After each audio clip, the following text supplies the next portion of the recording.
Gonjelengan, ngumpul ngopi sambil diskusi. Sekarang saya di rumah kita bersama CEO-nya Andi Suhud Trisnahadi. Gonjelengan. Di masa lalu, gonjelengan adalah tradisi anak muda ngumpul sambil makan ayam bekakak curian. Sekarang kami maknai dengan hal baru, yaitu diskusi tentang sosial politik, ekonomi, pertahanan, keamanan, kebudayaan, dan apa saja tentang Banten. Saya sekarang sedang di rumah kita mencoba menu empek-empek jol. Siapa nih yang bikin menu ini? Yang bikin menu ini pengembangan dari rumah kita yang cabang di Jakarta. Jadi kita memberikan kebebasan buat seluruh cabang rumah kita untuk mengembangkan makanan tradisional. Nah sekarang dari mulai makanan tradisional Banten berkembang Nusantara gitu. Nusantara, gitu. Jadi rumah kita yang tadinya lokal Banten, ya, menunya ditambah dengan kuliner Nusantara. Nusantara. Apa aja selain ini? Enak nih? baru pempek Pempek yang nih? berhasil ya. Ini enak banget dong. Karena ini risetnya 5 bulan. Risetnya 5 bulan? Iya, risetnya 5 bulan dengan ketersediaan bahan dan bagaimana caranya makan pempek tapi aman buat lambung. Pempek aman buat lambung. Sorry, ini satu porsi berapa? Biar tahu pemirsa Gelagung TV. 20.000. Berapa? 20.000. 20.000. Terjangkau ya? Ini ya, tadinya penuh. Nah, tadinya penuh ini udah. Ada telur. Ini tenggiri ya? Apa? Pempek lenjer. Pempek kulit. Pempek kulit ya? Istimewanya pempek kulitnya itu crispy. Dan minumnya kesukaan saya kaskara. Kaskara ini kulit melinjo. Kulit kopi. Oh sorry, kulit kopi. Kaskara berapa segelasnya? 15.000. 15.000. Jadi ini 20.000, 15.000 masih ada kalau bawa duit 50.000. Ya. Oh ini dilihatin ya. Nah ini bahannya, bahan baku dari pembuatan kaskara. Karena kopi kita petik merah, makanya ini kulitnya bisa diolah untuk jadi minuman. Lihatin. Nah. Jadi kaskara ini menu unggulan minuman. Jadi temuan atau sudah ada? Sudah ada. Sudah ada. Kalau kita search di Google, kaskara itu populer justru di Eropa. Oke, kaskara populer di Eropa. Populer di Eropa dan ini minuman yang berkhasiat, salah satu antioksidan yang bagus buat tubuh. Oh, antioksidan buat tubuh ya, buat pencernaan ya.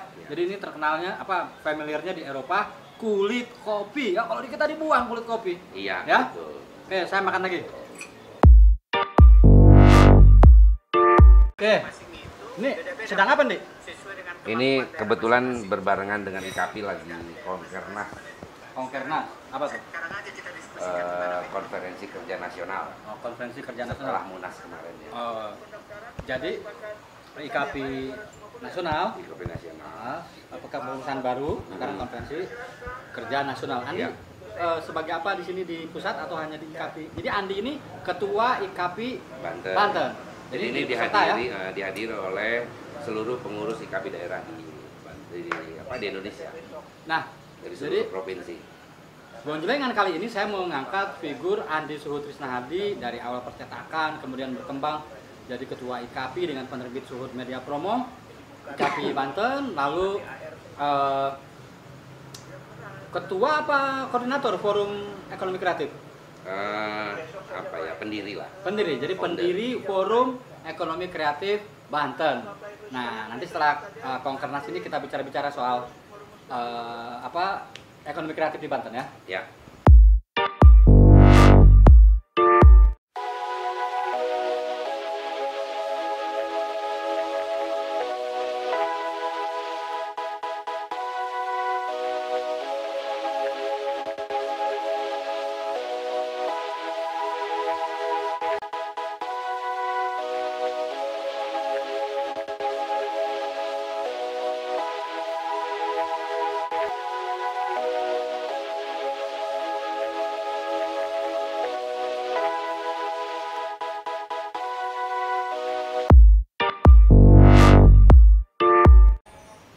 Gonjelengan, ngumpul, makan, ngopi, sambil diskusi.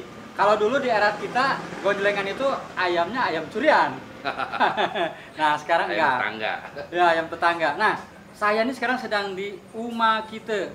Jalan apa nih? Ini Jalan Kamalaka. Jalan Kamalaka, Belakang Tak-Takan. Polsek, Tak-Takan.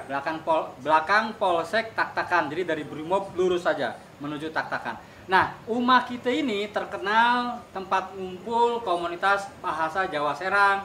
Menu-menunya juga khas lokal. Nah, kenapa Andi? Apa saja menu unggulannya dan kenapa mengusung menu lokal? Kenapa?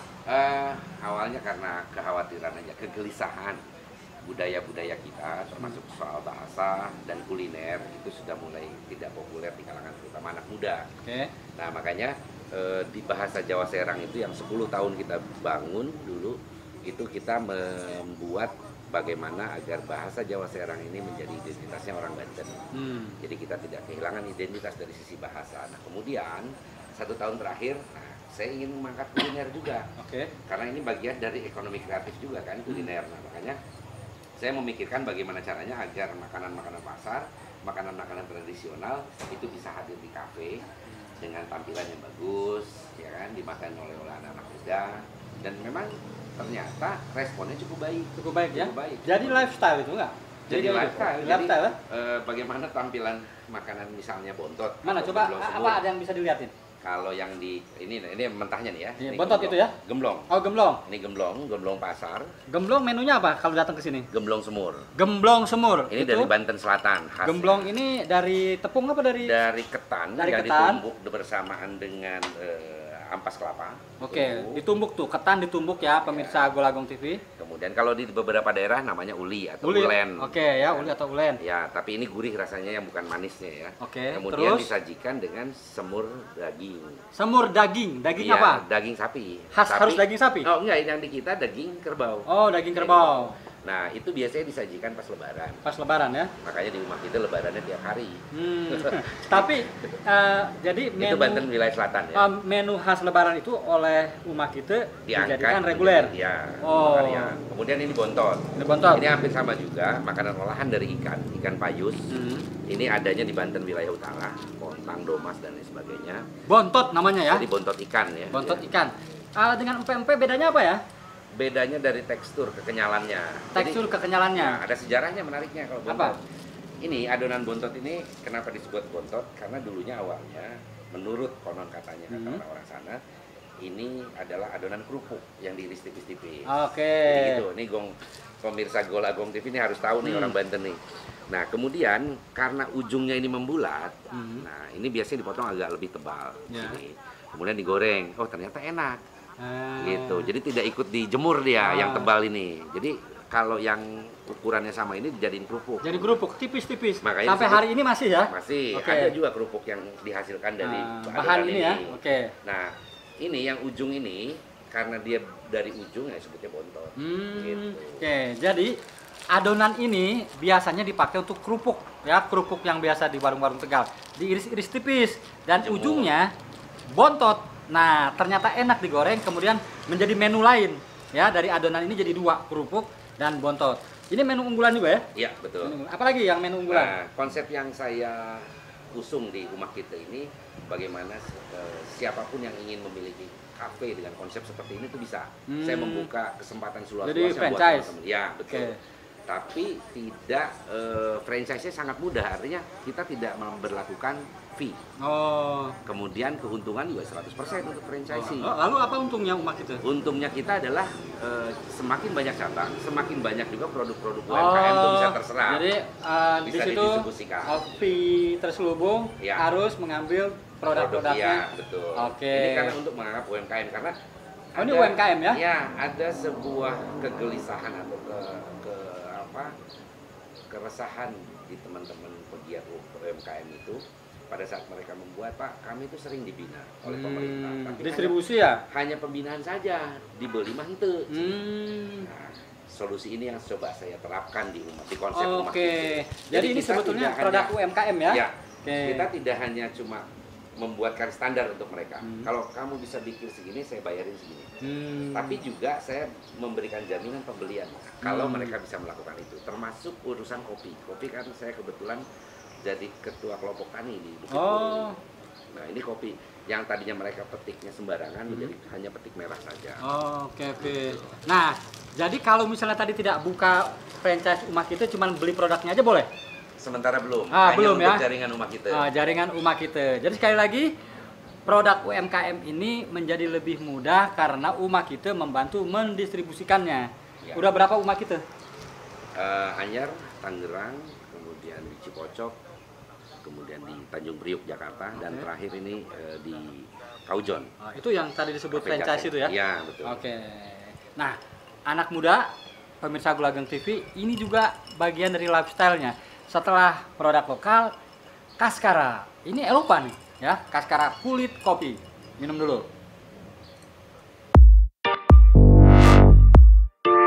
Gonjelengan. Ngumpul, ngopi, mangan, sambil diskusi.